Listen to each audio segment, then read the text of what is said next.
السلام عليكم ورحمة الله وبركاته. لا تنسوا الاشتراك في القناة من فضلكم.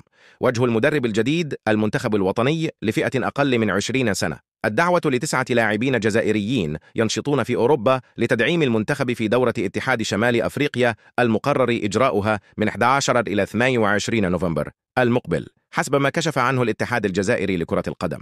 وقام الاتحاد الجزائري لكرة القدم بعمل كبير في ظرف وجيز جدا بعد خطف العديد من المواهب التي تمتلك مستويات أكثر من رائعة، وفي مقدمتها بلعيد لاعب أتلتيكو مدريد وصنهاجي لاعب ريال بيتس.